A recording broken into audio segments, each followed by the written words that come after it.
ቅዱስ እግዚአብሔር ሆይ በምሕረትህ በቸርነትህ በይቅርታ ስለጠበቅከንና በዚህ ዕለት በዚህ ሰዓት በቅዱስ ቤተ መቅደስ እንድንገኝ ስለረዳህን ክብርና ምስጋና ሕይወትና መድኃኒት ለሆነው ዘላለማዊ ስም ይሁን።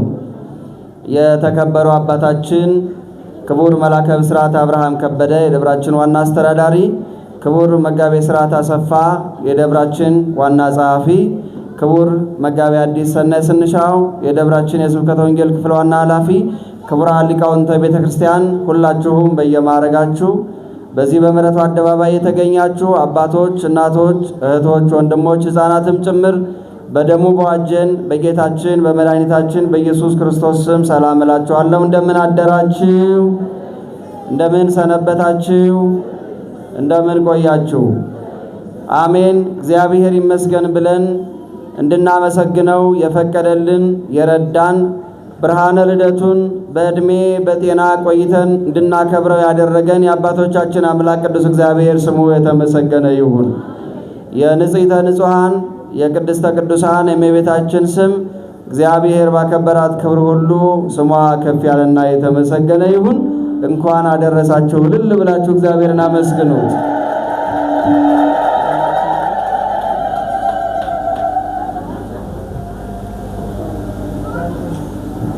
ከዚህ በመቀጠል ከዘማሪ ባንቲሁን ጋር እግዚአብሔርን በዝማሬ እያመሰገንን ቆያለን።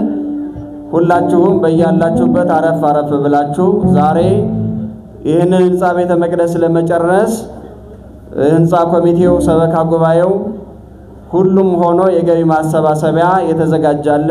ከዚያ የገቢ ማሰባሰቢያ መካከል አንዱ እቁብ ወር በገባ ከ1 እስከ 15 ባለው የሚሰበሰብበት ነው። ፈጥናችሁ ለፕሮግራም የምትሄዱ ሰዎች እቁቡን እየሰጣችሁ በረከት እያገኛችሁ እንድትሄዱ ጥሪያችንን በቅድስት ቤተክርስቲያን ስም እናስተላልፋለን። ወደ ዝማሬው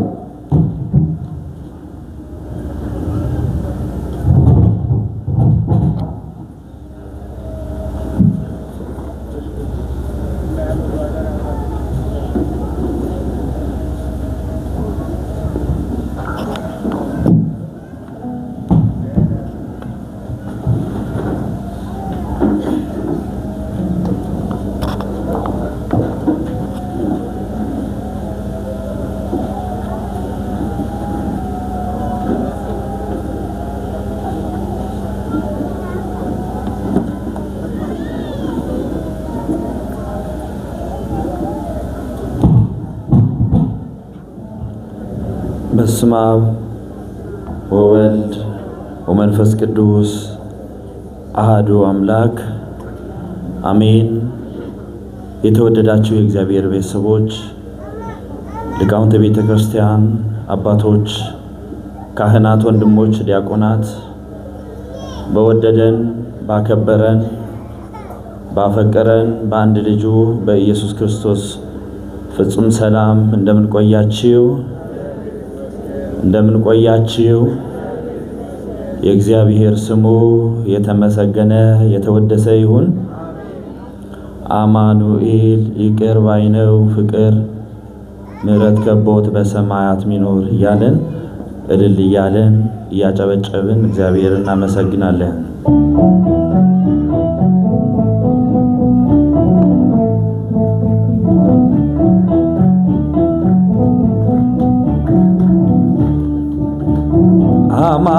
አማኑኤል ይቅር ባይ ነው ፍቅር ምሕረት ከቦት በሰማያት ሚኖር እያመመው አባት ሆነ የጠራ አይቻለው ለሚገሎ ስራራ አማኑኤል ይቅር ባይ ነው ፍቅር ምሕረት ከቦት በሰማያት ሚኖር እያመመው አባት ሆነ የጠራ አይቻለው ለሚገሎ ስራራ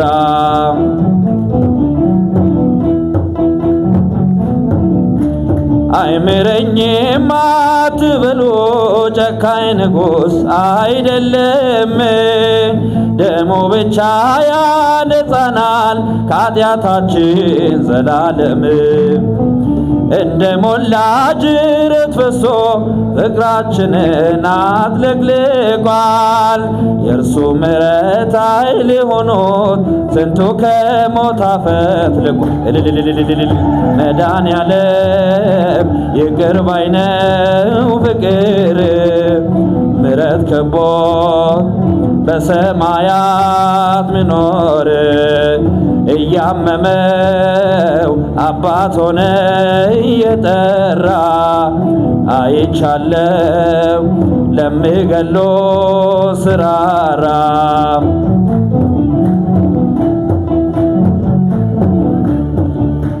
የእርሱን ፍቅር የሚያሸንፍ አንዳች ኃጢአት የለምና ወደ ጌታ ለመመለስ አንዳች እንኳን እንዳትፈራ።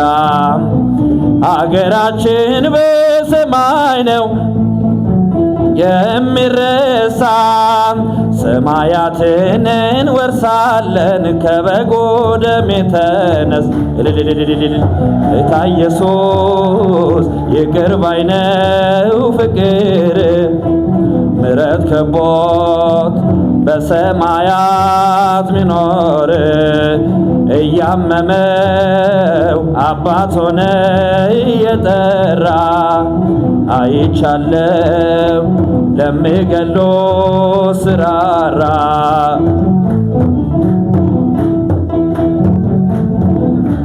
የጨለመው የነጋ የተሻለ ቀን ይመጣል።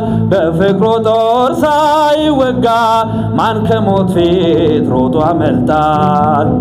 ያን ክፉ ቀን በድል አልፈን እንደ ዋርካ የሰፋነው ነውርን ሁሉ በሚከድን በሞተልን በኢየሱስ ጌታ ኢየሱስ ይቅር ባይ ነው ፍቅር ምሕረት ከቦት በሰማያት ሚኖር እያመመው አባት ሆነ እየጠራ አይቻለው ለሚገሎ ስራራ።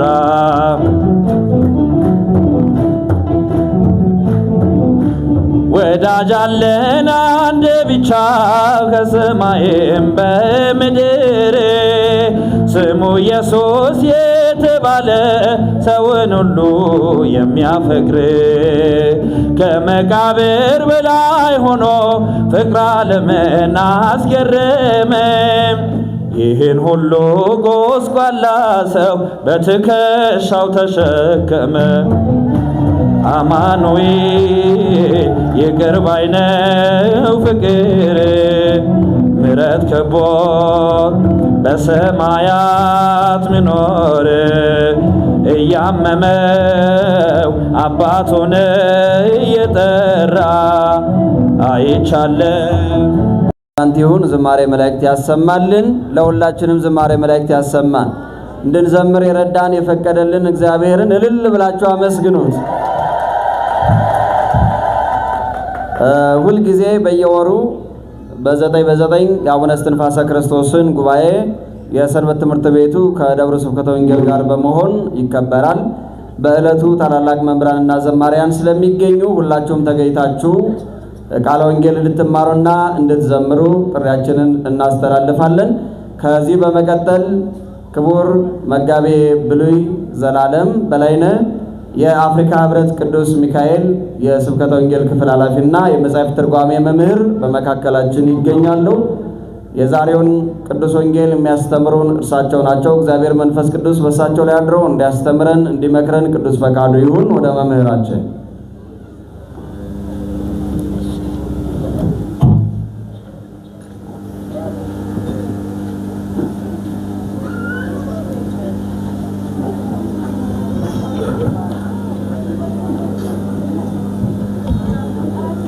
በስመ አብ ወወልድ ወመንፈስ ቅዱስ አሐዱ አምላክ አሜን።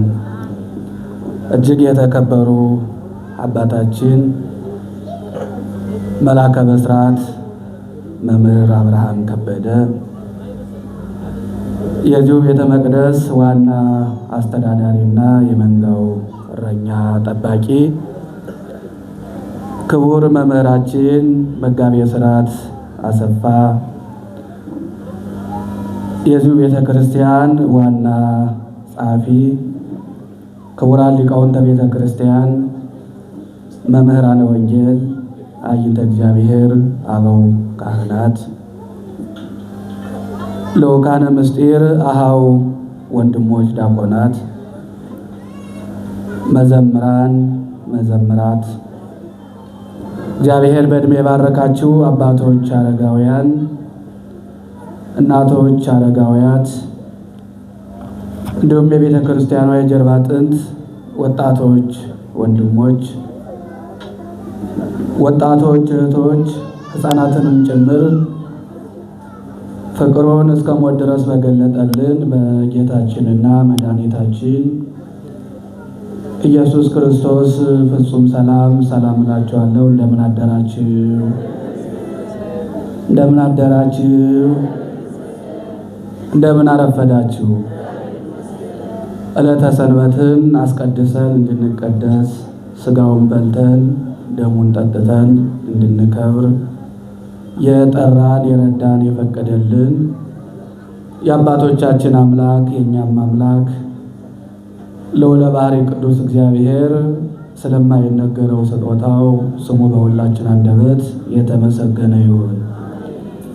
እግዚአብሔርን በሥጋ የወለደችልን እኛንም በጸጋ የወለደችን እናቱ እናታችን ንጽሕተ ንጹሐን ቅድስተ ቅዱሳን ድንግል ማርያም ለመሰብሰባችን ለመዳናችን ምክንያት እርሷ ናትና የእርሷም ስም በሁላችን አንደበት የተመሰገነ ይሁን። የቅዱሳን አባቶቻችን የቅዱሳት እናቶቻችን እግዚአብሔር ባከበራቸው መጠን እንደየማይረጋቸው ስማቸው የተመሰገነ ይሁን። አይቴ ሃሎ ዘተወልደ ንጉሠ አይሁድ፣ የተወለደው የአይሁድ ንጉሥ የት ነው? የቅዱስ ማቴዎስ ወንጌል ምዕራፍ 2 ከቁጥር 2 ላይ የተጻፈ ቃለ እግዚአብሔር የእግዚአብሔር ቃል ነው። ይህን ኃይለ ቃል መነሻ ርዕስ አድርገን አምላካችን መምህራችን መድኃኔ ዓለም ኢየሱስ ክርስቶስ በመካከላችን ተገኝቶ ይመክረናል፣ ያስተምረናል። በክቡር አባታችን መሪነት በሥርዓተ ቅዳሴው መካከል በዋናው ካህን የተነበበልን የወንጌል ክፍል ይህ ነው። የማቴዎስ ወንጌል ምዕራፍ 2 እስከ 13 ያለው ተነቦልናል። ምዕራፍ 2 ከቁጥር 2 ላይ መነሻ አድርገን እንነጋገራለን። አይቴ ሃሎ ዘተወልደ ንጉሠ አይሁድ፣ የተወለደው የአይሁድ ንጉሥ የት ነው?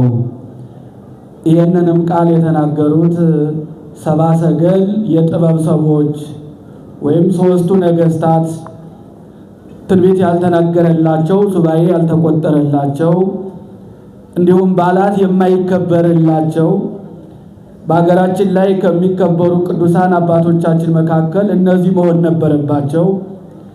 ነገር ግን ስለ ክርስቶስ ልደት 2 ዓመት ሙሉ የተጓዙ የክርስቶስን ልደት ፍለጋ በልደቱ ለመባረክ ከሩቅ ምስራቅ ኢየሩሳሌም ድረስ 2 ዓመት የተጓዙ አባቶች አሉ።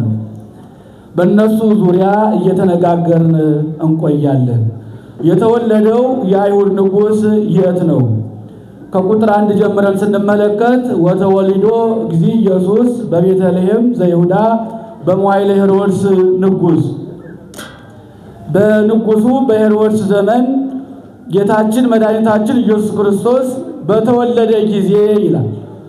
እንግዲህ አምላካችን የተወለደው በሄሮድስ ዘመን ነው። በሄሮድስ ግዛት ነው። የተወለደበት ምድርና አገር ቦታ ደግሞ ማቴዎስ እንደጻፈልን ቤተልሔም ነው። የይሁዳ ክፍል በምትሆን በቤተልሔም እንደተወለደ ወንጌላዊ ጽፎልናል። የተወለደበትን ቦታም ዘመኑንም ተጽፎልናል። እንዳጠቃላይ ይህ ሳምንት ይህ ወቅት ነገረ ስጋዌው ምስጢረ ስጋዌ ዘመን አስተርእዮ የክርስቶስ ሰው መሆን መገለጥ የሚነገርበት የሚሰበክበት ወቅትና ጊዜ ነው። ኦርቶዶክሳውያን ክርስቶስ ሁለት ልደት አለው። ስንት ልደት አለው? ስንት ልደት አለው? የኛ ስንት ልደት አለን? አቤት በስጋ አንድ ነው ያለን፣ ከእናትና ከአባት እንወለዳለን። ሌላ ደግሞ ከቤተ ክርስቲያን በ40 ቀን በ80 ቀን የምንወለደው ልደት አለ። የክርስቶስ ግን ልደቱ ሁለት ነው። ቀዳማዊና ዳህራዊ ይባላል። ቀዳማዊ ልደት የሚባለው ዓለም ሳይፈጠር ዘመን ሳይቆጠር ክርስቶስ መጀመሪያ ይህ ዓለም ሳይኖር እኛም ሳንፈጠር ተወልዷል። ቀዳማዊ ልደት አለው። ያ ቀዳማዊ ልደት ደግሞ ምንድነው? ቅዱስ ያሬድ ምን ይለዋል? ከመዝ ነአምን ዘአልቦቱ በሰማያት ወበምድር በዲበ ምድር። በሰማያት አባት በሰማያት እናት እንደሌለው በምድር ደግሞ እናት እንደሌለው እናምናለን ይላል። በሰማያት እናት እንደሌለው በምድር ደግሞ አባት እንደሌለው እናምናለን። የመጀመሪያው ልደቱ ያለ እናት ከአባት ብቻ ነው። ያለ እናት ከአባት ብቻ ይቻላል? ይቻላል? ለእግዚአብሔር ግን ይቻላል። ይሄ የዓለም የሥነ ፍጥረት ሳይኖር እግዚአብሔር ግን ተወልዷል። ከባህሪ አባቱ ለባህሪ አባቱ የበኩር ልጅ ነው፣ አንድያ ልጅ ነው። ያለ እናት ብቻ ተወልዷል። ያ ልደት ይታወቅ ዘንድ ደግሞ ልደት ቀዳማዊ ታውቀ በዳህራዊ ልደት እንደተባለ ቀዳማዊ ልደት ይታወቅ ዘንድ ዳህራዊ ልደት ደግሞ ያለ አባት ከእናት ብቻ ሆነ። ቅድመ ዓለም ያለ እናት ከአባት ብቻ ተወለደ። ድኅረ ዓለም ደግሞ ያለ አባት ከእናት ብቻ ከመቤታችን ከንጽሕተ ንጹሐን ከቅድስተ ቅዱሳን ከድንግል ማርያም ከሥጋዋ ሥጋ ከነፍሷ ነፍስ ነስቶ ተወለደ። ቤተ ክርስቲያን የምታከብረው በዓል የምናከብረው በዓል በኩረ በዓላት የሆነው ልደቱ ይሄ ነው። አሁን በሰማያት ያለ እናት ከአባት ብቻ ተወልዷል። ያውም በሰማይ የእሳት ዙፋን ያለው አምላክ ነው። በምድር ደግሞ የእመቤታችን ማኅፀን የእሳት ዙፋን አደረገ። በሰማያት የእሳት ዙፋን ያለበት ወይም ደግሞ ከሰባቱ ሰማያት አንዱ መንበሩ በስድስቱ ሰማያት የታጠረ የተከበበ የተከበረ ነው።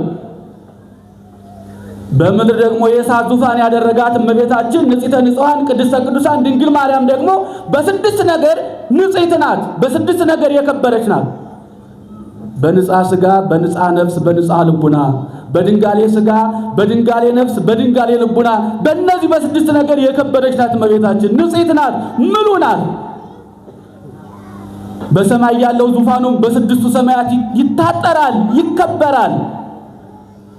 እመቤታችንን በስድስት ነገር ሰው በአንድ ነገር ንጹህ ቢሆን ወይ በሁለቱ ወይ በአምስቱ ወይ በአራቱ ይደክማል። እመቤታችን ግን በስድስት ነገር ንጽሕት ናት፣ ክብርት ናት። እስከፍ አድርጋችሁ አመስግኗል።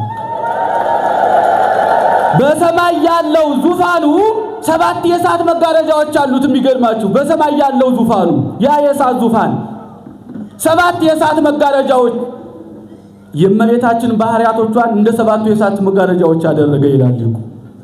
7 ባህሪያት የሰው 7 ባህሪያት አለው። 3 ግብራተ ነፍስና 4 ደግሞ ባህሪያተ ሥጋ። አሁን የእመቤታችን 7ቱን ባህሪያቶቿ እንደ 7ቱ የእሳት መጋረጃ አድርጎ 9 ወር ከ5 ቀን በማኅፀኗ አድሮ ሰማያዊው ምድራዊ ሆነ፣ አምላክ ሰው ሆነ፣ ተወለደ ነው። የማይታየው ታየ ነው። ረቂቁ ገዘፈ፣ ግዙፉ ደግሞ ረቀቀ። ዘመን የማይቆጠርለት ዘመን የሚቆጠርለት ሆነ። የማይታየው ታየ፣ ዘመን የማይቆጠርለት ደግሞ ዘመን የሚቆጠርለት ሆነ። አሁን እሳት በእመቤታችን እቅፍ ታየ ነው፣ ታቀፈችው። ያ የማይራበው የማይጠማው የማይደክመው የማይሞተው ጡቷን ይዞ ጠባ አበም እያለ በቤተልሔም በላሞች በረት ተገለጠ፣ ተወለደ። አይሁድ ግን ሰራዊት አስከትሎ እልፍ አእላፍ መላእክትን አስከትሎ ይመጣል ብለው ሲጠብቁ እርሱ ግን በላሞች በረት ተወለደ። የሚገርማችሁ ላይን በሚያጸይፍ ለአፍንጫ በሚከረፋ ምቹ ባልሆነ ቦታ ቅዝቃዜ ባለበት ዋስተማወጥዎ እስትንፋሰ አድግ ወላይም እንስሳት እስትንፋሳቸውን እየገበሩለት በላሞች በረት መድኃኔዓለም ኢየሱስ ክርስቶስ ተወለደ። እናቱ ደግሞ ጨርቅ አለበሰችው። ተበረደ። አውራጣቱንም በጨርቅ አሰረችው። ይህን ልደት ያዩ ዘንድ ወናሁ መጹ መሰግላን ብሔረ ጸባ ወበጹ ውስተ ኢየሩሳሌም፣ ከሩቅ ምስራቅ ወደ ኢየሩሳሌም መጡ። ሦስቱ የጥበብ ሰዎች፣ ሦስቱ ነገሥታት የተወለደውን የአይሁድን ንጉሥ ፍለጋ፣ የተወለደውን እውነተኛውን እረኛ፣ እውነተኛውን ብርሃን ፍለጋ፣ እውነተኛውን መድኃኒት ፍለጋ ከሩቅ ምስራቅ 2 ዓመት ሙሉ ተጓዙ። የሚገርማችሁ ንጉሡን ፍለጋ የተወለደውን ያውም የሚገርማችሁ በዚያ ዘመን መኪና የለም፣ ሌላም ሰረገላም ምንም የለም፣ በሰማይም በባህርም የሚሄድ የለም። በእግራቸው በግመል በእንስሳት ተጭነው ስጦታ ይዘው አምሃ ይዘው ነገሥታት ሲሆኑ ባለጸጎች ሲሆኑ አባቶቻቸው የቀደሙት ነቢያት ያስተማሯቸውን የነገሯቸውን ቃላቸውን ለመፈጸም ከሩቅ ምስራቅ ወደ ኢየሩሳሌም ንጉሡን ፍለጋ መጓዝ ጀመሩ። ክርስትና እንደዚህ ነው። ሃይማኖት እንደዚህ ነው።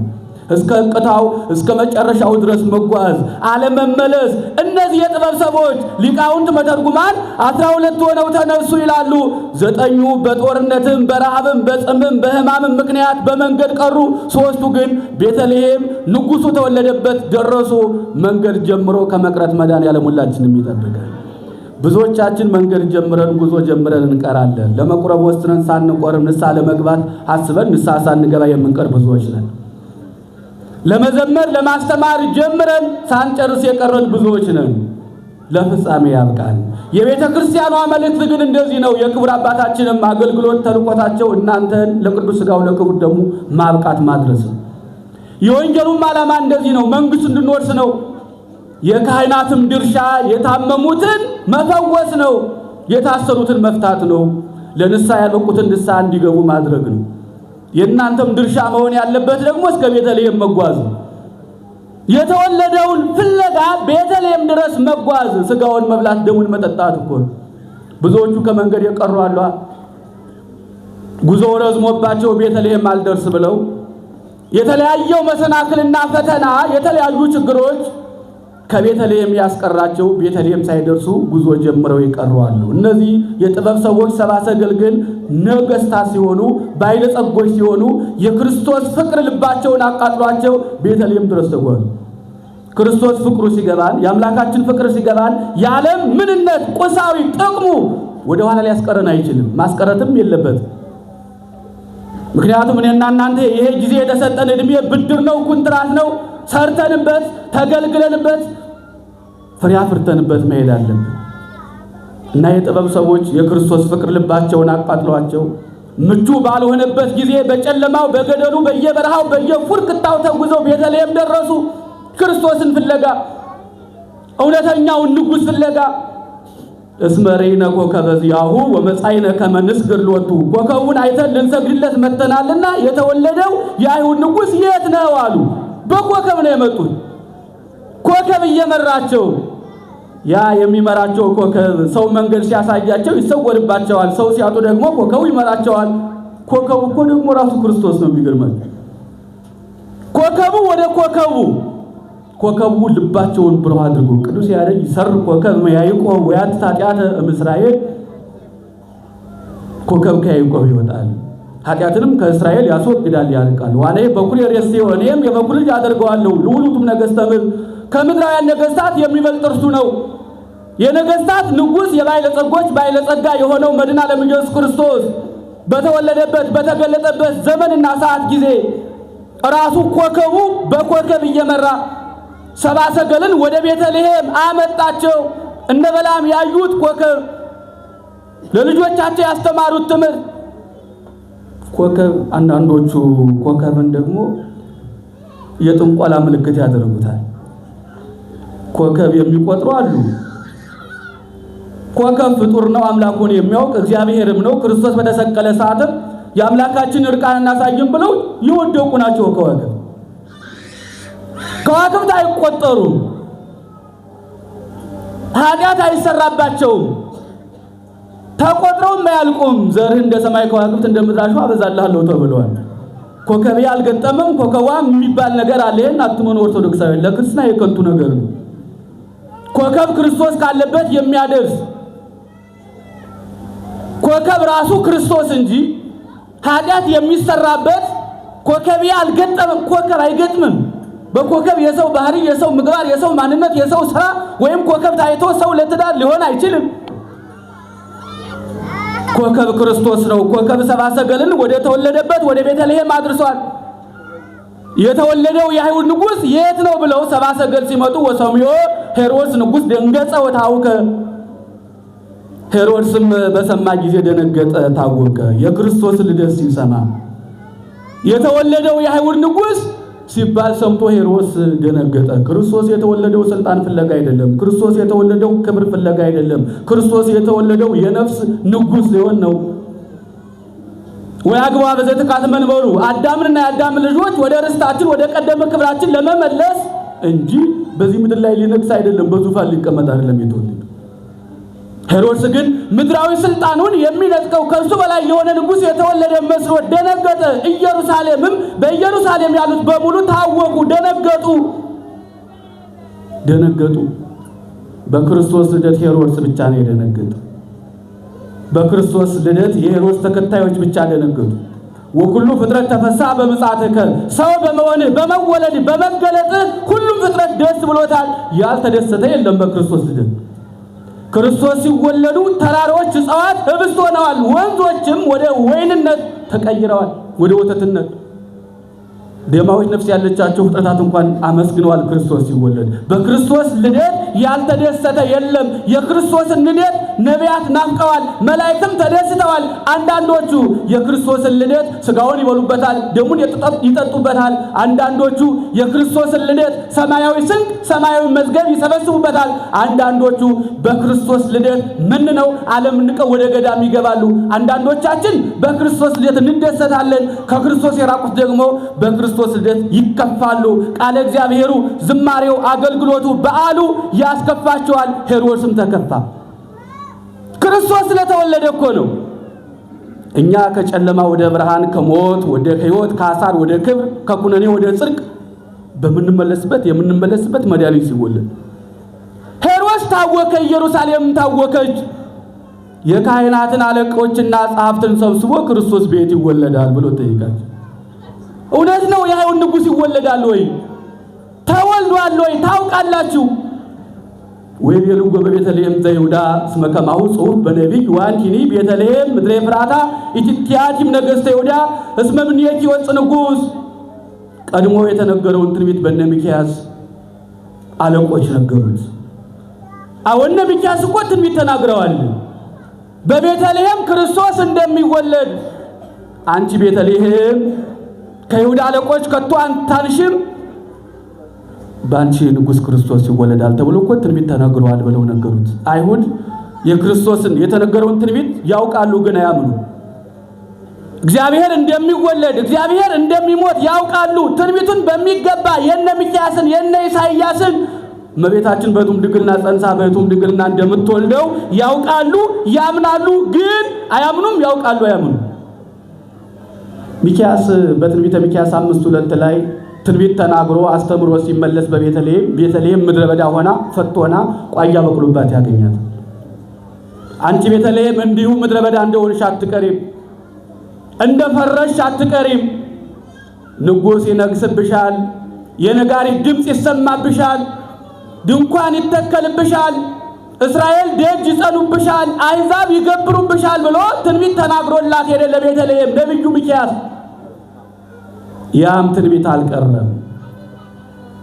ዘሩባቤል ነገሰባት፣ የነጋሪት ድምፅ ተሰማባት፣ ድንኳን ተተከለባት፣ እስራኤል ደጅ ጸኑባት፣ አሕዛብ ገበሩባት። ዘሩባቤል እንደነገሰባት ክርስቶስ ተወለደባት፣ እውነተኛው ንጉሥ።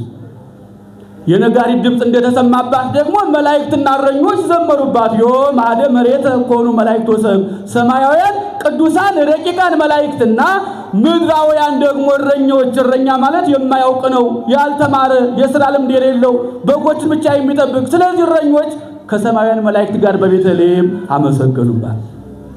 ድንኳን እንደተተከለባት የብርሃን ድንኳን ተተከለባት። እስራኤል ደጅ እንደጸኑባት መላእክት ደጅ ጸኑባት። አሕዛብ እንደገበሩባት ሰብአ ሰገል ደግሞ ወርቅ፣ ዕጣን፣ ከርቤ ይገበሩላል። ሄሮድስም ሰብአ ሰገልን በጥንቃቄ ጠየቃቸው። ወደ እነሱ ቀርቦ ያዩትን ኮከብ እንዲያስረዱት ጠየቃቸው። ነገሩ ስለ ሕፃኑ። ሰገዱለትና ሰግዳችሁ ስትመለሱ ለእኔም ንገሩኝ፣ እኔም እሰግድለታለሁ አላቸው። አሁን ሄሮድስ ክርስቶስን ሊገል ነው እንጂ ሊሰግድለት አይደለም። ሰግዳችሁ ስትመለሱ በእኔ ቤት ነው፣ በእኔ ቤተ መንግሥት ተመለሱ፣ እኔም ሄጄ ለተወለደው ለአይሁድ ንጉሥ እሰግዳለሁ አለው። ሊገለው ምንም እንኳን ክርስቶስ ያለ ቀኑ ያለ ጊዜው ያለ ሰዓቱ ባይሞትም አይሁድ ግን ወይም ሄሮድስ ሊገለው ይፈልግ ነበር። እዚህ ምድር ላይ የተሰጠን እድሜና ጊዜ ሰዓት በእግዚአብሔር እንጂ በሰው እጅ አይደለም። ሰዎቹ ሊጎዱን ቢያስቡንም፣ ሰዎቹ በቅናት መንፈስ ቢነሱብንም፣ ሰዎቹ ሀብታችን፣ ንብረታችንን፣ ጤናችንን፣ ድርጅታችን፣ ስራችን ለማሳጣት ቢሞክሩም ያለ እግዚአብሔር ፈቃድ ግን ሊሆን አይችልም። ሰው የሚሞተው እግዚአብሔር ሲፈቅድ ነው። እድሜያችን፣ ጊዜያችን፣ ነፍሳችን ያለችው በሱ እጅ ነው። ሰው ብዙ ይናገራል፣ ብዙ ያስባል። ሄሮድስም ለመግደል አሰበ። ክርስቶስ ግን ያለ ጊዜው አይሞትም። ሊሰደድ ይችላል፣ ሊራብ ሊጠማ ይችላል እንጂ ያለ ቀኑ ያለ ጊዜው ግን ሊሞት አይችልም። ልክ እንደ ሄሮድስ ብዙ ሰዎች አሉ ዓለም ላይ በውስጣቸው ክፉ እያሰቡ በአፋቸው የሚመርቁ። ይህ የክርስትና ስራ አይደለም፣ የአሕዛብ ስራ ነው። አሕዛብ እንደዚህ ናቸው። ይመርቃሉ ግን ይራገማሉ። መልካም ይናገራሉ፣ በውስጥ ግን እሾህ ነው። እኛ የክርስቲያኖች ስራ ግን ለሚረግሙን መጸለይ፣ የሚረግሙን መባረክ፣ ለክፎች መጸለይ ነው የቤተ ክርስቲያን አስተምሮ ድርሻ። ሰብአ ሰገልም ወደ ቤተልሔም ሄዱ። ያ የሚመራቸውን ኮከብ ከምስራቅ ጀምሮ ቤተልሔም ድረስ አደረሳቸው። ወሬዎሙ ኮከበ ተፈስሑ አብየ ፍስሐ። ኮከቡን አይተው ታላቅ ደስታ ደስ አላቸው። የሚመራቸው ኮከብ ቤተልሔም አደረሳቸው ሕፃኑ ዘንድ። ወበዊሆሙ ውስተ ቤት ረከብዎ ለሕፃን ምስለ እሙ ማርያም። ወደ ቤተልሔም በገቡ ጊዜ የተወለደውን ሕፃኑን ከ2 ዓመት ጉዞ በኋላ ከእናቱ ከድንግል ማርያም ጋር አገኙት። እናትና ልጁን አመስግኗቸው ከፍ አድርጋችሁ። ሕፃንና ልጁን እናትና ልጁን 2 ዓመት ተጉዘው ነገስታቱ፣ ባለጸጎች፣ የጥበብ ሰዎች የአባቶቻቸውን ትእዛዝ አክብረው ፈጽመው ከ2 ዓመት ጉዞ በኋላ ቤተልሔም ሲገቡ ሕፃንና እናቱን አገኙት። ወወድቁ ወሰገዱ ሎቱ። ወድቀውም ሰገዱ ይላል። አያችሁ፣ ሕፃንና እናትና ልጁን አገኙ፣ ወድቀውም ሰገዱ። ለመድኃኔዓለም የባህሪ ስግደት ሰገዱ። ለእመቤታችን ደግሞ የጸጋ ስግደት ሰገዱ። ለመድኃኔዓለም የባህሪ ምስጋና አቀረቡ። ለእመቤታችን ደግሞ የጸጋ ስግደት አገኙ። ቤተ ክርስቲያን ስትመጡ እናትና ልጁ ተለያይቶ ክርስትና የለም። ልጇን ብቻ ይዞ ሃይማኖት ክርስትና የለም። ቀራንዮ ስትሄዱ፣ ቤተልሔም ስትመጡ፣ ቤተ ክርስቲያን ስትመጡ እናትና ልጁ አሉ። ቃና ዘገሊላ ስንሄድም እናትና ልጁ አሉ። እናቱንና ልጁን ለያይቶ ሃይማኖት፣ ለያይቶ ክርስትና፣ ለያይቶ አምልኮት ጥቅም የለውም። አይጠቅምም፣ አያድንም፣ አይረባም። እናትና ልጁን አገኙ። ለእናቱም ለልጁም ከሰገዱ በኋላ ዋራው መዛግብት የሆኑ ሳጥናቸውን ከፍተው ወርቅ፣ ዕጣን፣ ከርቤ ስጦታ ሰጡ። አስራት በኩራትን ያስተማሩ እነዚህ ሰዎች ናቸው። የሚገርማቸው አስራት በኩራትን ስጦታ የእግዚአብሔርን ለእግዚአብሔር የቄሳርን ለቄሳር የሚባለውን ሃይማኖታዊ አስተምሮ ያስተማሩን የነገሩን እነዚህ የጥበብ ሰዎች ናቸው። ይሄ መጽሐፍ ቅዱስ ነው። ወርቅ፣ ዕጣን፣ ከርቤ ለመድኃኔዓለም ሰጡ። ዛሬ ቤተክርስቲያን አስራት በኩራታችሁን አውጡ፣ የእግዚአብሔር ለእግዚአብሔር የቄሳር ለቄሳር ስጡ ስትል እንደው ዝም ብሎ እንዳይመስለን። እግዚአብሔር የጊዜ አስራት ይፈልጋል፣ የሀብትም አስራት ይፈልጋል። እንዳጠቃላይ ከምናገኘው ከንግዳችን ከሰራ ነው እንዲባረክልን ከ101 የምንሰጠው ከ110 የምንሰጠው። ለዚህ ሰብአ ሰገል ከሰገዱ በኋላ ክርስቶስን ካገኙት በኋላ ሳጥናቸውን ከፍተው ወርቅ፣ ዕጣን፣ ከርቤ ስጦታ ሰጡ። አንዳንድ ጊዜ ሰዎች ልባቸውን ለእግዚአብሔር ሳይሰጡ ልባቸው ሳይከፈት ገንዘባቸውን ብቻ ሰጥተው ይመለሳሉ። ይሄም አግባብ አይደለም። መጀመሪያ ስጋውን መብላት፣ ደሙን መጠጣት፣ ንስሐ መግባት፣ መቁረብ፣ መማር፣ ከዛ በኋላ የአስራት በኩራትን ጥቅምና ግዴታ አውቀን ደግሞ ለእግዚአብሔር የሚገባውን ለእግዚአብሔር መስጠት፣ ለራሳችን የሚገባውን ለራሳችን ማድረግ። ሰብአ ሰገል አስራት በኩራትን አስተማሩ፣ ጉዞንም አስተማሩ። ከሩቅ ምስራቅ ኢየሩሳሌም ድረስ ተጓዙ። ዛሬም እኔና እናንተ ኢየሩሳሌም፣ ዋልድባ፣ ደብረ ሊባኖስ፣ አክሱም ማርያም የምንሄደው ከነሱ ያገኘነው ነው። ዝም ብለን አይደለም የጀመረው። የጉዞውን የአስራት በኩራቱን እንደውም ከዚህ ከሶስቱ ነገስታት መካከል አንዱ ኢትዮጵያዊ ነው ይላሉ ሊቃውንት። ዕጣን የገበረው ኢትዮጵያዊ ነው ብለው ያስተምራሉ። እና ወርቅ፣ ዕጣን፣ ከርቤ ገበሩለት። ወርቅ መገበራቸው ለመንግስቱ፣ ዕጣን መገበራቸው ለክህነቱ፣ ሐሞት መገበራቸው ከርቤ ደግሞ ለሞቱ። ወርቅ ጽሩይ ነው፣ አንተም በባህሪህ ጽሩይ ነህ ሲሉ፣ በአንተ የሚያምኑ ክርስቲያኖችም ጽሩያነ ምግባር ወሃይማኖት ታደርጋለህ ሲሉ፣ ዕጣን ሙዕዝ ነው፣ አንተም በባህሪህ ሙዕዝ ነህ ሲሉ፣ ከርቤ የራቀውን ያቀርባል፣ የተለያየውን አንድ ያደርጋል። አንተም ለ5500 ዘመን ተለያይተን ርቀን የነበርን ሰውና እግዚአብሔርን ነፍስና ስጋን ሕዝብና አሕዛብን ሰውና መላእክትን አንድ ታደርጋለህ ሲሉ ከርቤ ገበሩለት። በዕለተ ዓርብ ሐሞት ከርቤ ያጠጧል ሲሉ ከርቤ ገበሩለት። የእግዚአብሔር መልአክ በሕልም ነገራቸው። ስጦታቸውን ከሰጡ በኋላ በሌላ መንገድ ወደ ሀገራቸው ተመለሱ። የተወለደው የአይሁድ ንጉሥ ወዴት ነው? እንግዲህ የአይሁድ ንጉሥ የእኛም ንጉሥ የሕዝብም የአሕዛብ ንጉሥ መድኃኔዓለም ኢየሱስ ክርስቶስ ተወልዷል። እሱን መፈለግ ወሳኝ ነገር። የተወለደውን ሳናገኝ፣ የተወለደውን ሳንበላ፣ የተወለደው ሳይባርከን ጉዟችንም መንገዳችንም ሕይወታችንም የተወለደው የአይሁድ ንጉሥ መሆን አለበት። ኦርቶዶክሳውያን ስጋውን እንብላ ደሙን እንጠጣ። እነርሱ ፈልገውት እንደተባረኩ እንደሰገዱለት እኔና እናንተም ባለን ትንሽ ጊዜ ዘመን ፈልገነው አገልግለነው ስጋውን በልተን ደሙን ጠጥተን መንግስቱ እንድንወርስ የአምላካችን መልካም ፈቃድ ይሁን። ከልደቱ በረከት ለሁላችንም ያካፍለን። ስብሐት ለእግዚአብሔር ወለወላዲቱ ድንግል ወለመስቀሉ ክቡር። ይቆየን።